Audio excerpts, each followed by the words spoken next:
You know our jobs can be compromised if they found out we were having this discussion. We are taking a great risk by meeting here.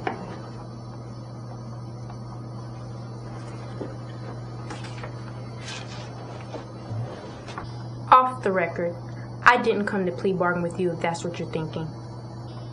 Before you go any further, I already know your objective, but don't think it's going anywhere beyond this discussion. Your rhetoric has no place in this case. I have no further animosity for an already corrupt system that you care to justify, although you are deemed to remain committed to your responsibilities and civil duties. However, I have a right for this consultation regardless. I was your best friend, and you simply can't dismiss that. Damn you for even rebuking my attempts. We have years behind us. May I remind you that we are no longer friends. It's no doubt that 10 years in our professional lives have made us practical strangers. The umbilical cord has long been severed. I have no interest in surgically reconnecting my life and personal values to you. It's not that simple anymore. I watched you mold into stone ever since you and Mark got together. I blame that blood-sucking tick for thinking that he could lure me to his romancing web as well, and now he has you pulled in too far by your hair. However, there's something more going on here, and I smell more than a conspiracy theory. What I do with my personal life is none of your business. I have a job to do, and I'm good at it. Maybe you can learn the fundamentals of what having power is all about. You'll never move up the ranks above me if that's what you're trying to do. I suggest you make better use of your time with the taxpayers' dollars, or bring worthier adversaries for me to deal with. Many people will be put away, and just maybe, you as well will be out of my life. For the record, you have no conscience, but only the self-interest of excelling in your career. I'll bring you down if I have to. There's something you're not telling me, and I have an instinctive itch you know a whole lot more. How coincidental that you were in the same area and time of the crime scene. You never would venture into that neighborhood. I have nothing further to say, Agent Crawford. And you would do well to remember to keep this conversation in these walls. Regardless, say what you like. I'm just getting heated up.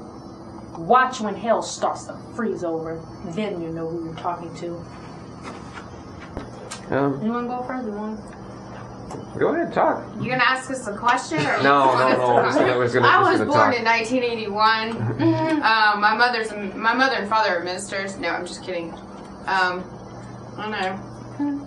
Well, my name is Valerie, and I was born in 1983, and acting has been my passion since I was 10 years old.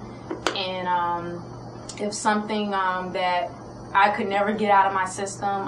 When I was in college, I tried to major in biology, but acting was calling me, so I had to follow my true passion. And so I majored in theater.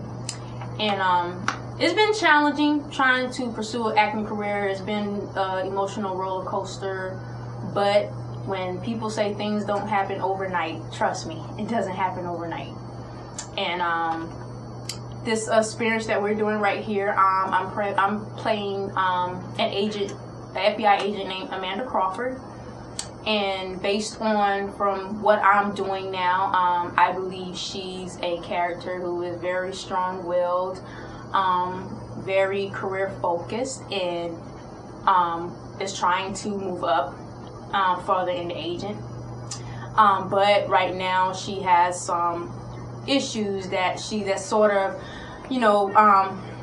some issues that she's dealing with right now, as far as with a former friendship with another agent who was a former best friend of hers. Obviously, they had some guy that came between them. Guys are always so much trouble. Yeah. You notice that? Yeah, they break up friendships. Gotta be a guy. Yeah, they had. Well, this guy apparently came between them and sort of just stabbed the sword in their friendship.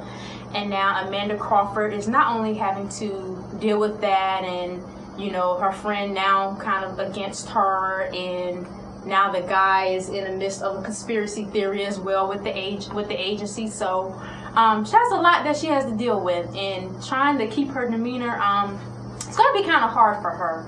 So, but that's what I believe Amanda Crawford is. and I'm honored to be playing her. So, what about you, Lydia? Well, let's see. I've been on stage since I was old enough to talk. I was 10 when I decided I definitely wanted to be an actress. I was Templeton the Rat in Charlotte's Web, in the Gaffney Theater where I live in a small town. I went to college.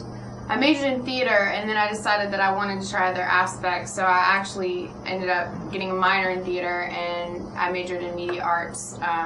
So I know a good bit about the behind the scenes people.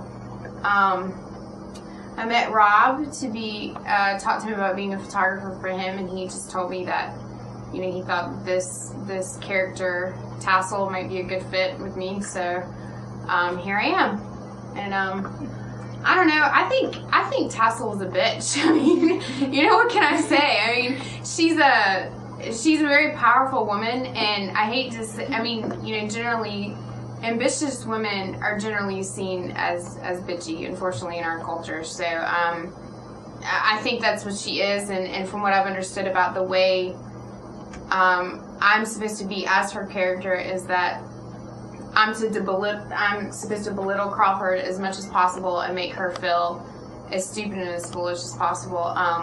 But I think deep down it's because there's a lot of, especially with the romance relationship, I think there's a lot of pain. Like, I think that secretly she knows that there's more to the man that she's involved with, but she doesn't want to believe it. Kind of that whole like, oh, but I love him, yeah. So that's pretty much what I gathered from the script.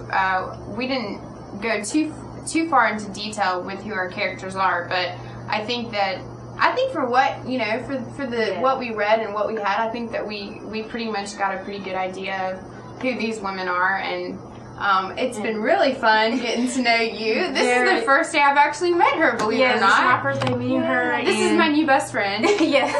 What was your name again? No, my name Valerie.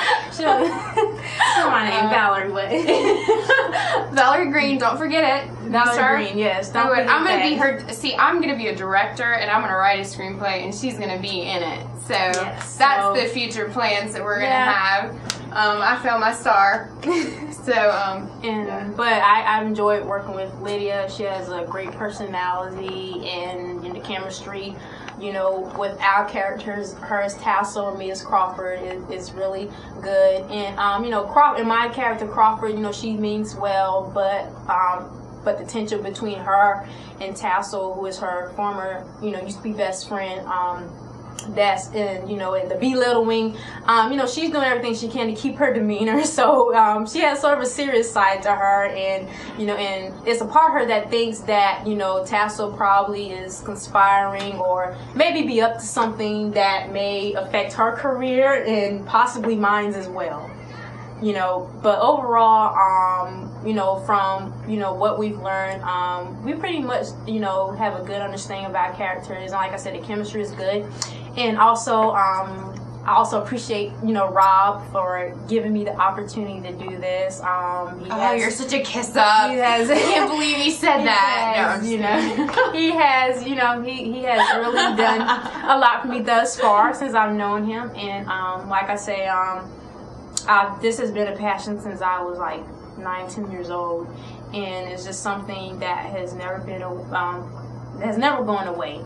So one day you guys will see me on the red carpet accepting my Oscar for something, and you'll see Lydia as well. something my Oscar for directing. Yeah, she'll be getting her Oscar for best director. I'll be getting mine for best actress, for best lead actress. So that's to come. Watch.